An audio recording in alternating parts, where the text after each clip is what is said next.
Beyond Resilience is a series of curated conversations created by Firelight. Beyond Resilience does a lot to keep people connected and keep people talking about films or talking about issues, connecting our filmmakers and other filmmakers together. We wanted to create a space where our community, that is BIPOC documentary filmmakers, could lead a conversation. We have to do a better job of knowing that films aren't just what we can physically see on the screen. It's about the people that put in the blood, sweat, and tears behind the scenes. Knowing that what you're so passionate about, someone looks at as unmarketable or niche. Who's the audience for this? Who's going to care about this, right? And those simple things that people say are like daggers to you. I think that is the part of the violence of the model minority shit, that it like shaves away our history of resistance, of rebellion, of ferocity. We have always resisted. We have always fought back in many different forms. It's an evolving form. You have to evolve or not you will stagnate. You have to have intention to change, and you have to understand that you're not changing to try to give anybody a gift, but you're changing so that you can do your job better.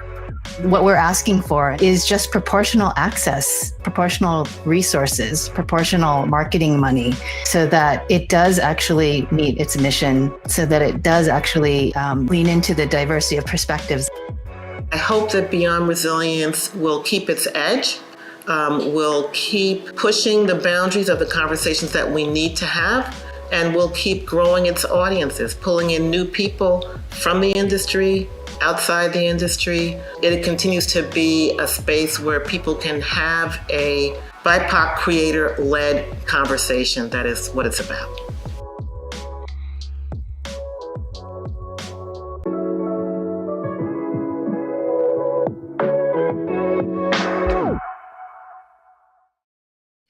Welcome, everyone. I'm Stanley Nelson, co-founder and lead mentor for Firelight Media. Thank you for joining us for this Beyond Resilience event on co-creating documentaries with justice-involved communities. I'm a Black man. What hair I've got left is white. I'm wearing a bright orange sweater and brown glasses. I'd like to start with a land acknowledgement to raise awareness of Indigenous history and land rights, and to express our intention to stand in solidarity with Indigenous people. I am in Harlem on the land of the Munsee Lenape people. We all have responsibility to consider what it means to acknowledge the history and legacy of colonialism and genocide. I encourage you to make land acknowledgements in the chat. Our chat moderator will drop a link to learn whose ancestral lands you live on. I also want to thank Open Society Foundation for its support of the Beyond Resilience series. Beyond Resilience is also supported in part by the National Endowment for the Humanities, the New York City Department of Cultural Affairs, and the New York City Council, the National Endowment for the Arts and Field of Vision. And thank you to the Firelighters, our generous community of individual donors who support directly to benefits our growing family of filmmakers. We are currently in the midst of our spring fundraising campaign and seeking charitable contributions to support our mission of changing the story. To make a donation in support of our work, please use the link that's in the chat. And thank you to TKTK for your ACL interpretation services. Today's panel discussion centers on making documentaries in collaboration with justice-involved individuals, as well as their families and communities. I recently directed 2 films that centered on formerly incarcerated people. Attica for Showtime, about the 1971 prison rebellion in upstate New York, and Crack, Cocaine, Corruption, and Conspiracy for Netflix, about the crack epidemic of the 1980s and its disastrous effect on communities of color. Making films that center on justice-involved individuals and their families presents unique challenges to a filmmaker, raising questions like, how can incarcerated people be empowered to safely tell their stories? What kind of trauma-informed practices are necessary to support justice-involved communities before, during, and after filming? How can audience engagement and impact campaigns support criminal justice reform efforts? To explore these questions, we've invited Sophia Elijah, Executive Director of Alliance of Families for Justice, to moderate today's panel.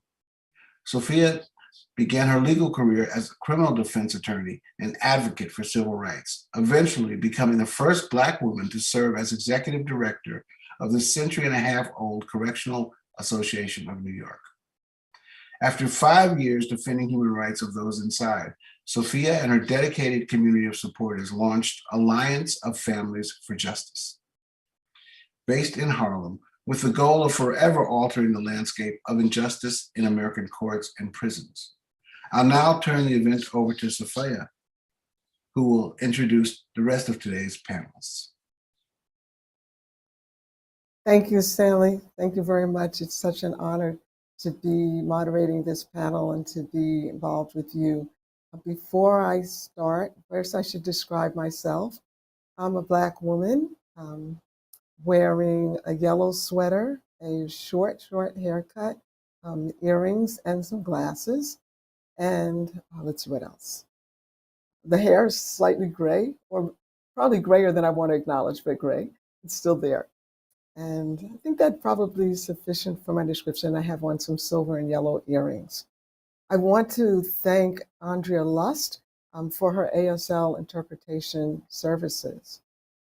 And now I'd like to introduce today's panel participants, and I'm going to read their brief bios to you. I'm also going to welcome the attendees for today's event to share questions for our participants in the chat box at any time. And there'll be time set aside near the end for the audience's questions to be addressed by our panelists. Now I'll introduce today's panelists. First is Rodrigo Reyes, who's a California-based Mexican director who makes films inspired by the complex intersection of migration, history, violence, and resilience. His new film, Sansón and Me, will premiere at the 2022 Tribeca Film Festival in June. The film is an adventurous exploration of a young immigrant's journey from coastal Mexico to prison in California. Next, we're joined by Samson Styles, who is the co-founder of J City Enterprises, which develops content for digital and linear platforms and is a co-producer on Stanley's film, Crack. Drawing from his own experience of incarceration in his youth, Styles teaches documentary filmmaking to at-risk teens in underserved communities. And we are also joined by Malaka Zawali Waral, who is an Afro-Arab British filmmaker based in New York. Her most recent short is Video Visit, which tells the story of two mothers and their sons who visit the Brooklyn Public Library each week to see their incarcerated loved ones via a free video call, and the librarians who negotiate daily with the Department of Corrections in an effort to keep the families connected. One of the reasons that I'm so excited to be part of this discussion is the organization that I run, the Alliance of Families for Justice, which has a mission to support, empower, and mobilize families who have incarcerated loved ones and people who have justice involvement. Is always being contacted by filmmakers, journalists, and reporters and researchers asking us to connect them with people who are directly impacted by the justice system. The challenge that arises from those requests is whether or not the people making the request have the sensitivity to understand the Pandora's box that they are potentially opening by talking with individuals about the trauma that they have experienced. And that is what makes me so excited about talking with these very, very experienced and astute filmmakers. First, we're going to talk with Malaka. But before we hear about her film, Video Visit, we're going to watch a short clip. He sort of sums it up.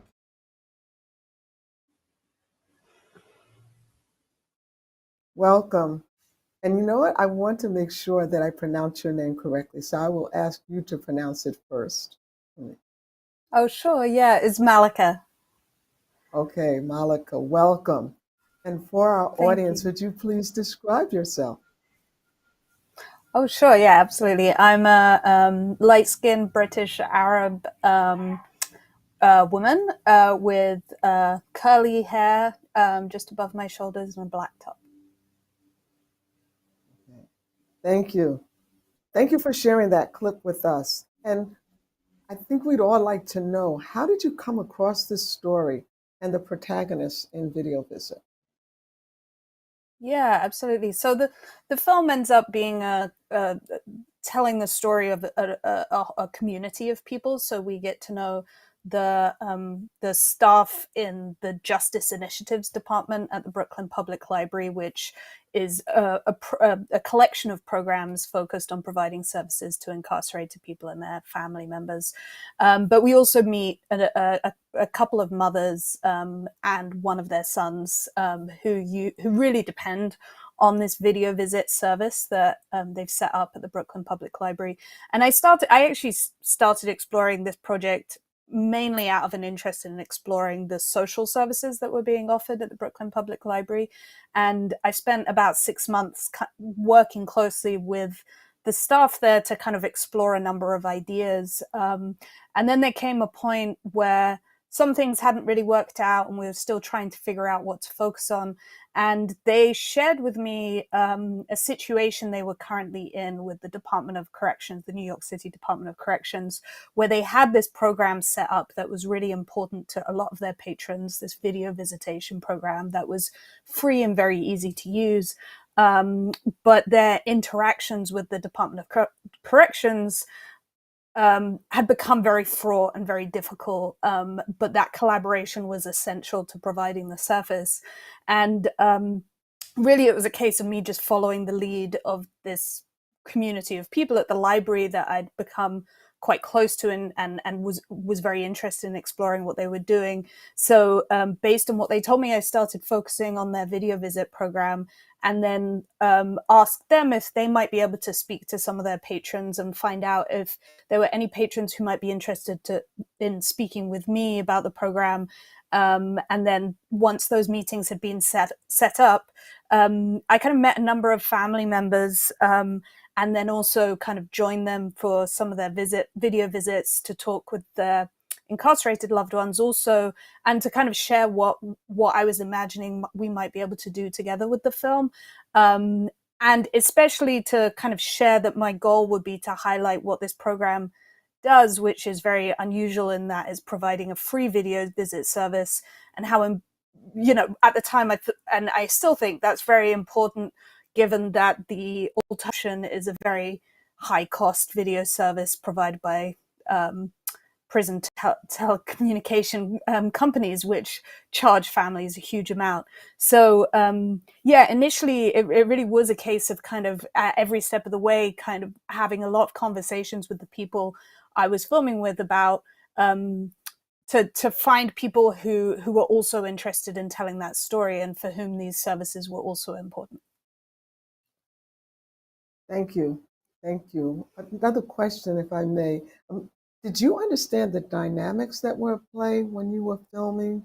And I'm going to add one other question along with that. And that is, were there any commitments that you made to the protagonists during the filming and afterwards? Yeah, absolutely. So I will say that making this film took place over at least 3 years. It was a pretty extended process, and I think I learned a lot, and ideas I already had were developed significantly as a result of what we filmed and what we saw happen.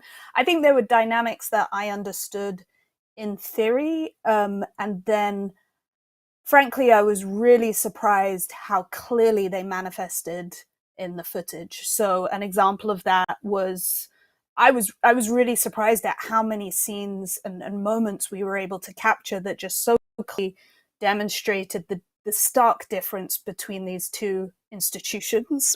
one being the Brooklyn Public Library, and one being the Department of Corrections and the prison systems it runs.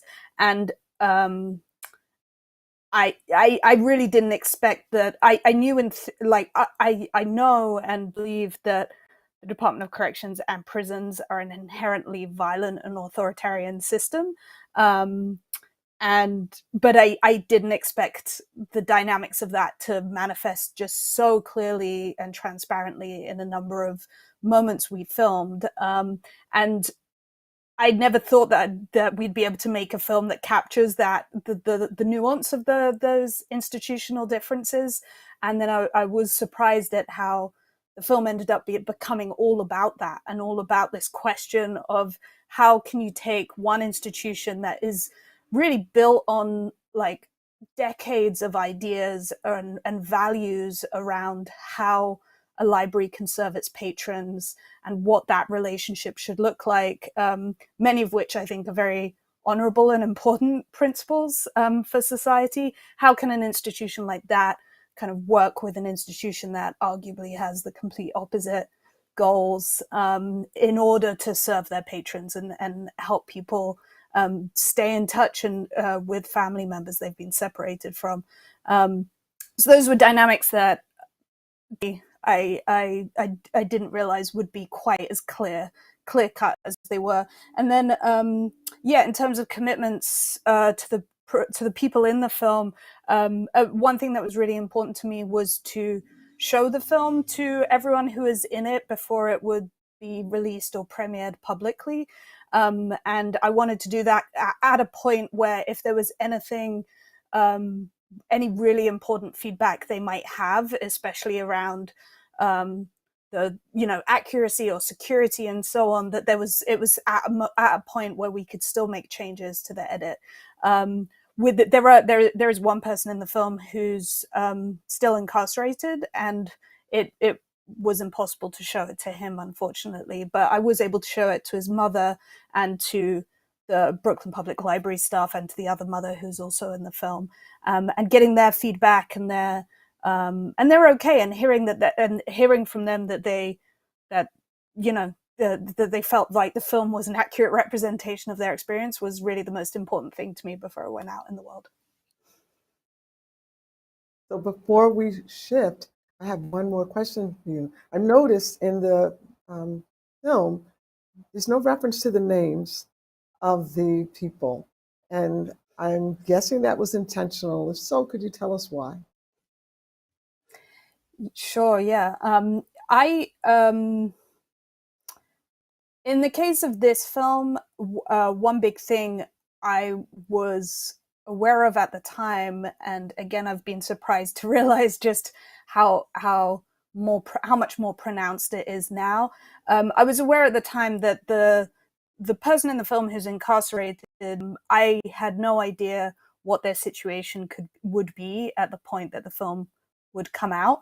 And given what I knew about the Department of Corrections and the prison system in New York City, while I knew he wanted to participate in the film, I felt like if there was anything I could do to kind of keep him relatively anonymous, then that was an important step. Again, obviously, we did have extensive conversations about what it meant to participate in the film, but I did just feel like there was certain security measures we could take to kind of help things along. And so, once that decision was made about him, it felt like I wanted to make sure to apply that same principle to everyone. And again, because it was an ensemble film, and there's so many different people we meet, it felt like a little less pressing to kind of know everyone's names, because you just so clearly see what each person's role is and their experiences. So, right. Well, kudos to you to having that insight and foresight. Thank you. We're going to circle back to you a little later in the program, but we're now going to turn to Samson Styles. Hi, Samson. Hey, how you doing, Sophia? I'm great. Thank you I'm for having great. Hey, I'm delighted to be here with you. Samson, Tell the audience what a handsome gentleman you are. Describe for everyone what you look like. Thank you. Brown skin, black man.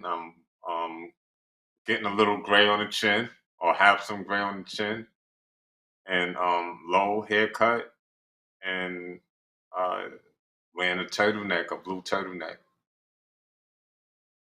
Okay, that works. Thank you. Thank you, Samson. Let me Welcome. ask you, you were a key voice in Stanley's film Crack, and you have a history as both a formerly incarcerated person and also as a filmmaker who at times has worked with incarcerated communities. Please tell us, how does your perspective shape how you approach telling the stories of justice-involved people? I didn't realize that I had a unique perspective, because that's just the reality. That's my reality. Growing up, most of the people I know has been incarcerated, been in, in the streets activities as far as getting shot and prison, and so all that's like a way of life that is natural. So when I approach filmmaking, my perspective is aligned with the people that I'm interviewing. So I know how to humanize them within the process. So it's not like they're just a spectacle. Um, I come to them as they are. I like it. I like it. Samson, we're going to circle back to you in a little while, and we're also going to show a clip from your film, but I want to get Rodrigo in the conversation too, and then we'll come back to you. Okay? Okay, thank you. All right, so don't go far. Rodrigo, welcome. First, I'm going to ask you. We don't want to have the audience short-sighted here. So share with them how handsome you are. Describe yourself for them, please.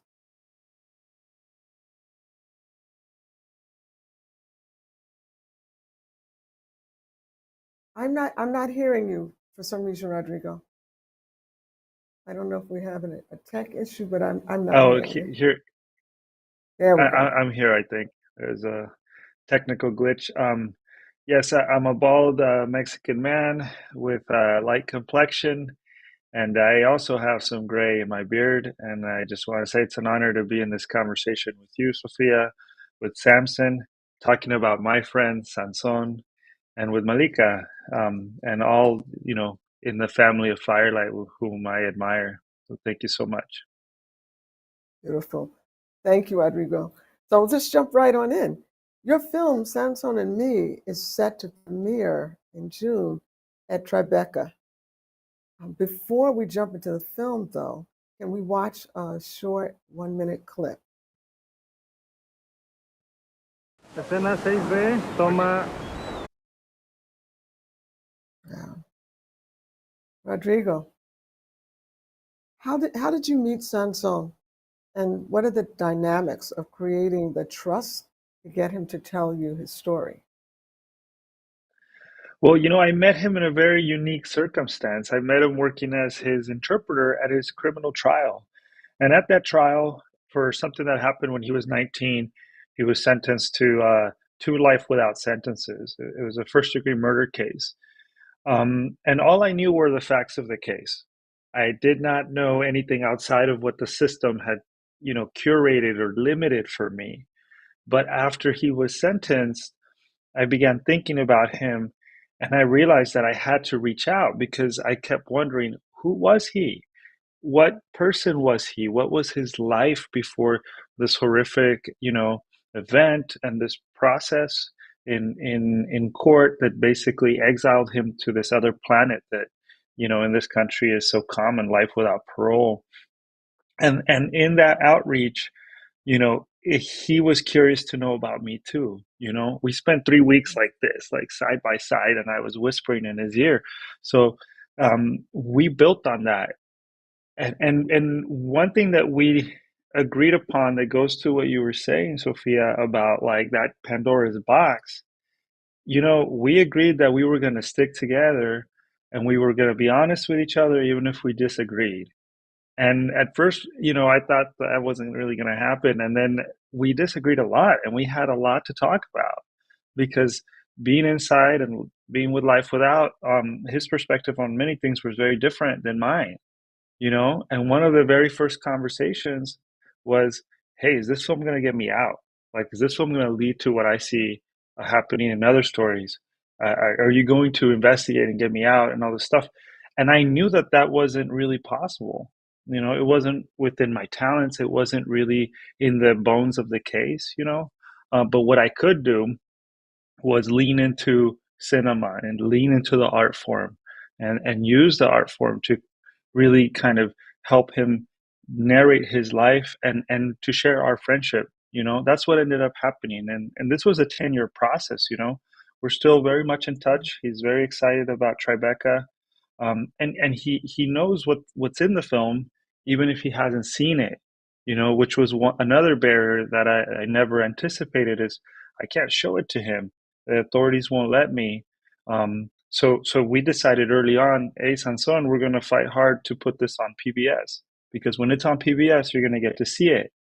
But he taught me that because he got to see one of my films on PBS, and he was like, if you put our movie on PBS, all these dudes are going to see it, and they're going to know that I'm not like making this up.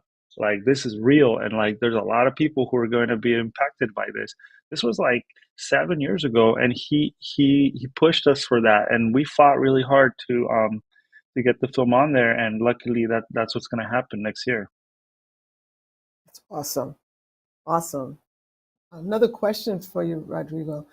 The clip does so much to show the human side of Sanson. Why was it important for you to show this particular clip to the audience today? Because I think behind everything that we, that makes a headline, that pulls our anger strings or whatever in this country, there's a human being. There's a young boy who also grew up with, a blank slate and a lot of hope for his life. And one thing I should mention is that all the actors in that clip and in the film, they're all his family. They're all natural actors who are accepting this invitation from Sanson and myself to perform out his memories and these reimaginings. And so I think there's something really broken in the way we think about justice, because we think of the courts as a cleanup crew. We don't think of the courts as part of a continuum of justice. Sanson deserved justice when he was a kid, when he was a baby. He deserved dignity, and just like so many other kids, right? But he's my friend. This is the story I'm telling. But that's what I wanted people to understand, that it wasn't just like a clean choice. There was all these moments where society and life just looked the other way, and he didn't get a fair shake. And that's not unique. That's actually incredibly common, like Samson was saying. Right. Now, I am particularly struck by the fact that all three of you have a sensitivity that you bring to the work, and a sensitivity that you have an appreciation for the lives lived by the people that you focused on. I want to continue that thread with you, Malika, because you dealt with the Department of Corrections and the effort to film people who were in their custody. Can you tell us just briefly what that journey was like? How did you either play within the rules or circumvent them? Yes. So I will say that initially we thought that in order to make the film, I would need to get the Department of Corrections permission. So I pursued it at the beginning of this process. And the nature of that interaction alone kind of made me start to question whether I wanted to keep pursuing that permission. And then I think as a key theme started to emerge in what we were filming and in what you end up seeing happen in the film, which was around this question of whether through this video portal the Brooklyn Public Library, whether or not the Brooklyn Public Library was a prison space while a video visit was happening, in that the Department of Corrections was imposing certain rules and regulations on the Brooklyn Public Library that had to be enforced while a video visit was happening. But the Brooklyn Public Library was kind of resisting that because they disagreed that their space became a de facto prison space or Department of Corrections space just by virtue of a video connection. And so that made me kind of think a lot about this question of if I'm just filming in the Brooklyn Public Library, because I was only like the perspective of the film is the perspective of the people using this video service from the library side. So we only actually meet the incarcerated individual through the video, which was a purposeful thing because I wanted to capture the very specific experience of the family members using the service. And after a while, I just increasingly felt like morally that I didn't see why I needed the Department of Corrections permission if the Brooklyn Public Library was on board for me to film within their institution and in their program. I also obviously had to check that was legally true as well, because it is a film that I wanted to be able to distribute. And it happened that, the nature of this film meant that was possible. I will say, though, that it also then made me question, I think the whole experience of this has made me question whether I would ever want to make a film that would require the permission of an institution that is incarcerating individuals. Because again, I think that is an inherently violent and authoritarian system, and the power dynamics involved in that just make me kind of wonder and question about whether I'd be comfortable making a film with it, under that system of control. So that a lot of that comes from the fact that making this film made me realize how important it is to understand how you as a filmmaker perceive that an institution that you're filming within, for example, and how important it is to realize that most institutions are not politically neutral, and to think about what you think that institution's role is, and especially in the case of prisons, to really think and learn about what you think the role of prisons and incarceration are in society, especially in the US society. And so that was something that I really worked to incorporate. Yeah. Yeah, I'm sorry, because we could go way down the road in that conversation. But in the interest of time, I'm going to move on. I hope I get a chance to come back to you on that.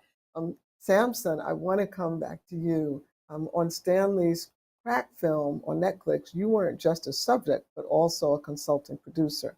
Can you talk about how and why you advocated for that recognition? And should we train people to think about collaboration in this way with incarcerated communities? Yes. So I do think that we should train people to understand their value and what they're bringing production-wise, right? So if I didn't do documentaries before and had a history at BET and was in production, I wouldn't know that what I was bringing to the table was really a consultant role, because I was bringing all the street elements. A lot of the interviews, most of the interviews that regarding the streets is people that are connected with the project, including the woman that was on drugs, Lulu, at the end, which was very impactful. So I knew what I could bring for the storytelling. So I knew that deserved a consultant producer credit. So I asked for that, and Stanley gladly gave me that, because he knew what I was going to bring to the table. So I think that in other instances, people that's from that background should understand what is production and what value that they bring to the table to be on point with what type of credit that they should ask for. Well, thank you. I agree with you, not surprisingly. And it sounds like then this would be a model that you would suggest that become the standard in filmmaking. Is that correct? Giving credits for incarcerated people beyond just their appearance? Yes. And being that when you do documentaries, you're not paying anyone anyway, right? So sometimes people will say, what I'm getting paid, and it's like, you don't get paid anything, because then it's like we're, we can be embellishing or paying you to, say something that's not true. So we want to eliminate that, and we can't do that if we're going to do proper storytelling. But what we can do, if you bring in all these people and you helping me with this and help me tell the story, I could give you, this type of credit, which you can use and moving forward. And then if the credit is deserving, that comes with pay. If they going to co-produce or be a consultant producer or contribute in that capacity, that does require pay. But they should understand production and to be able to understand the production and their value to what they bring to the production. Right, right. Samson, let's take a moment and show a clip from your film, Killing Beef. By the way, I love the title. Thank you. And Smoke, believe it or not, he went back to prison with a new 12-year to life prison bid for attempted robbery after being home for only 18 months.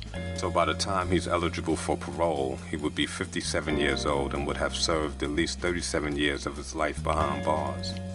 I went to visit him in Sing Sing Correctional Facility in upstate New York.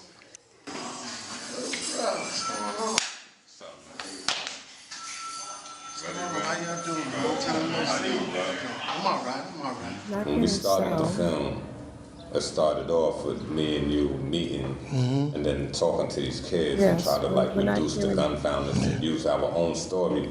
That's right. We've been through, and to show that reconciliation and taking the loss and accepting that it's all right. You lost 20 years, I lost pieces of my body or whatever. Yeah. And now we here. The decision making, I decided the decisions I made led me to go on this path. Decisions I made. Decisions that you made. Put me in chains. Right back with the green. That's right. And they need to see this, man, because this is reality, man. This is real. This ain't no TV show or no actors. This ain't scripted at all, man. It ain't. This is the truth. Who your decisions affected? My decisions affected my kids. It affected right now it's affecting my grandkids. I got 4 grandkids that I never seen. I took my life for granted. Man, you can't even imagine how much turmoil I go through every day. If I wasn't so strong mentally, I would have killed myself already. And that's serious business.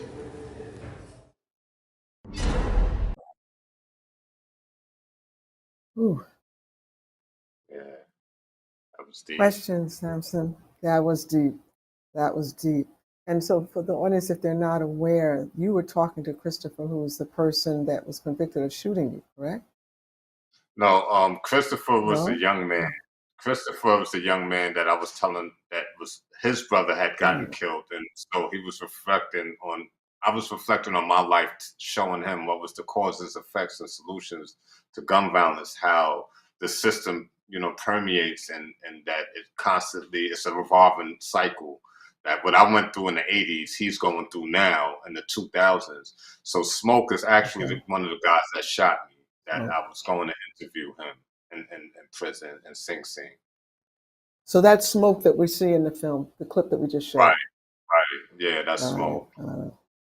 Okay. And he went back to prison. What happened in the documentary is that he came home. Once he came home, we teamed up and started speaking to youth at detention centers and trying to, keep them from going down the road that we went through. That we went down. And then he went back to prison. So after doing 25 years, he went back. And so when he went back, that's when I was going to visit him. And now he's home now. I wrote a letter for him to come home. And now he's home after doing 37 years in prison. And he's 57 years old. Yeah. Well, just that fact alone speaks to how long you can stay involved in somebody's life when you're doing a film that involves their involvement with the justice system. I would imagine Malika, Rodrigo, and you all have stories you could tell about that. I'm going to ask all of you a question, starting with you, Samson.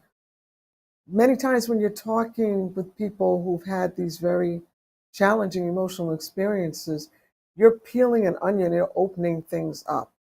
What, if any, preparation do you have as you're moving forward with that film to help people deal with that revisited trauma? First of all, in my case, I can let them know I identify with them in many ways, right? Because I was victimized by gun violence. I mean, I was a victim, and I also was a victimizer. I did prison time, came home, wound up, becoming a successful journalist afterwards. So I meet them where they're at. I let them know that I understand where they're coming from. And at the same time, I don't over sympathize with them as well, right? Because see, someone that's maybe not from that atmosphere, they may over sympathize with them. Oh, I understand, and and try to be too soft. Me, I'm like, look, cut it out. You know what's going on. You know what you did. Give me what you're supposed to give me. Give the audience what they need, because if you BSing me, they're not going to understand that. And we need to tell the truth so that it could be effective and so that we can make change. So it's that balance of being sympathy, having empathy, and yet, cut the bull. Tell me what's really going on. I know. You can't fool me because I know. Okay, well, same question for you, Rodrigo. I agree with Samson. I agree completely. I think like there's comes a level where the truth is what's important, and everybody has to make that effort. And it's going to be tough. There might be some pain there. There might be some tears, but you can see it becomes clear at a certain point what is the thing that needs to be said, right? Like the pain that needs to be said. And it happened with Sansón and Me with the film when he wrote all these reimaginings of things that happened to him when he lost his parents, when he ended up living on the streets and was subjected to some abuse by certain folks like his grandma, right? And he wrote that, and then we got a lot of pushback from the family saying, hey, like we don't want to relive this. And he and I had to have a conversation about that. And then he was like, wait a minute, like it isn't about being comfortable. It's about saying what I remember that happened to me, that I'm thinking about every day that I'm in here, and then going back to the family and working on those scenes together. But that truth is really important, because if I were to just treat, the relationship as one where I'm like some savior doing a favor to Sanson, and he's just like this angelic person who doesn't have any complexities, any humanities, the film would be a lie. And he has understood that very deeply, and we've supported each other on that route. But I think exactly like Samson is saying, you have to be really straight, and you have to kind of build that trust and go back to it, even when you want to chicken out. I think that's the commitment that I bring to this relationship as an artist, and I stick by that, even when it's tough. Right. Malika, before I come to you, I want to raise a potential piece of food for thought. The organization that I run, Alliance of Families for Justice, we work with families and individuals whose lives have been horribly impacted by the justice system. Every now and then, we're approached by a filmmaker to get involved at the beginning of the film process to help them navigate the emotional Pandora's box that can arise by doing the kind of very serious work that you are doing. And then sometimes we're approached by filmmakers almost after the fact. They really want to know how can their film be screened by us and promoted by us without much consideration as to the collateral consequences of the film. So the question I would put to you all, starting with you, Malika, and I probably what you did with Video Visit touches on this. how would you use the kind of input that the organization I run to enhance your work in getting to the root of the lived experience of people who are justice involved? Yeah, that's. I mean, it's really wonderful to hear that you're offering that you're open to those kinds of requests, Sophia, and it sounds like an amazing institution. And I will say that kind of throughout the process of making Video Visit, and especially early on, there were a number of times when I did kind of reach out to different kinds of organizations to who were justice involved to kind of talk through what we were doing, and in the same way we were talking it through with the various people in the film, but also sometimes to kind of get just an additional perspective on security questions, on some kind of risk assessments also, really just again to come back to this issue of a film, you never know how long a film is going to take to come out, and really thinking deeply and trying to anticipate what possible risks there could be in the process. So I kind of often try and do that as a two-pronged process, both with the people we're filming with, and then with it kind of getting feedback from other organizations who might be more willing to just tell me like, no, that's a bad idea, don't do that. And that those conversations I think were really invaluable, and helped contribute to thinking about information can we just not share in this film. And there is some information that might have helped the story, but I felt, frankly, through all these consultations, I kind of learned that it might actually just put people at risk unnecessarily in a way that wasn't absolutely crucial to the story. So I do think it's really important to constantly weigh all of these questions. And as Samson and as everyone said, kind of really, I think maybe the most important thing is like building a relationship with the people I was filming with, and constantly coming back to the question of what is it we're working to achieve, and if we want to achieve that, then what is it we need to capture in the footage. And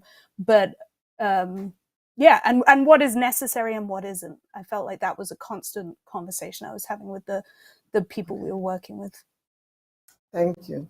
So, I have a host of other questions I was prepared to ask you, but I want to give the audience an opportunity to get into the conversation. And so I have 2 questions so far, so I'm going to put them. First is, and this is to all of you, filmmakers, what sort of power dynamics did you face between organizational and systemic voices and your participants? Shall I read that again? What sort of power dynamics did you face between organizational and systemic voices and your participants? I'm going to go to you first, Samson. Well, I would say that me entering, really, I had no problems with doing the film Killing Beef up until going to Sing Sing prison. That took a process, and also going into the juvenile systems as well, because they were underage, and you have to go through a whole 6-month process to be able to go and film youth that's underage, that you have to get their parents' consent as well as the institution consent. So that was challenging, and the power dynamics that I faced there was basically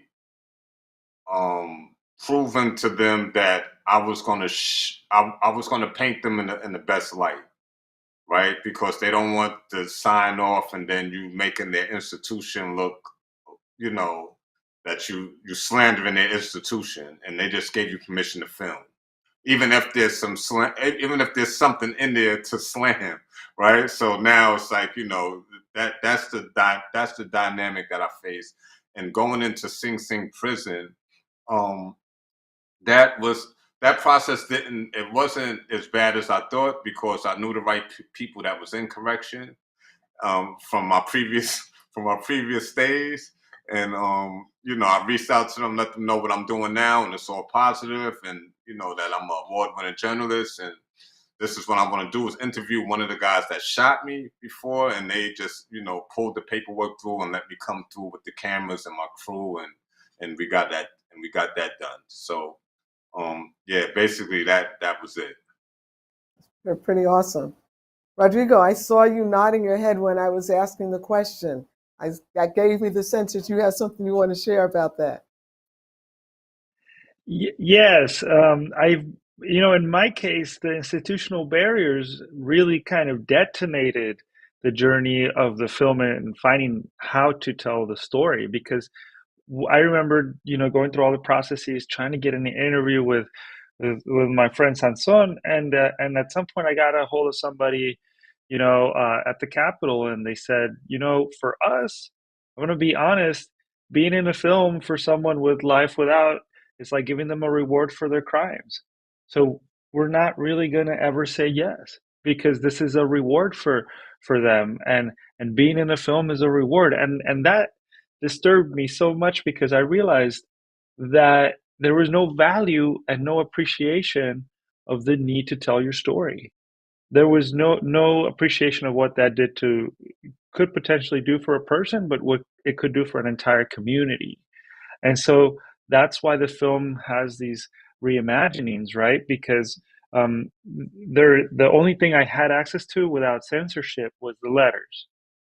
And Sansón wrote his life in these letters, and I worked it into a script, sent it back, and that process led to bypassing these barriers. If the film could do anything for the system, I guess I wish that it could impress upon the system the importance of not erasing people's narratives, and not making it so hard for people to look in the mirror, to think about their lives, think about how they want to transform and change, and help us think about that. But that happened so early on, and it was really devastating and hard to get out of. And eventually, I think, like all artists, if you persevere enough, you get to a solution that maybe was not on your radar at the beginning, but that leads to a lot of possibilities. Wonderful, wonderful. Okay, we are almost out of time. So we have one more question, and I'm going to ask you to do the impossible, to each give me a one-sentence answer to this question. The question is this. Person says, I'm curious, how will you or have you partnered with advocacy organizations that can bring your films into the communities that need them the most? Impact is so crucial for these stories. Malika, one sentence, and then we'll round robin. I'll go to the next person. Well, the biggest collaboration that's happening right now is with the Brooklyn Public Library, and we're working with them on a series of screenings of the film, and with the goal of helping them establish the program, expand the program in New York State. Thank you. Rodrigo, one sentence.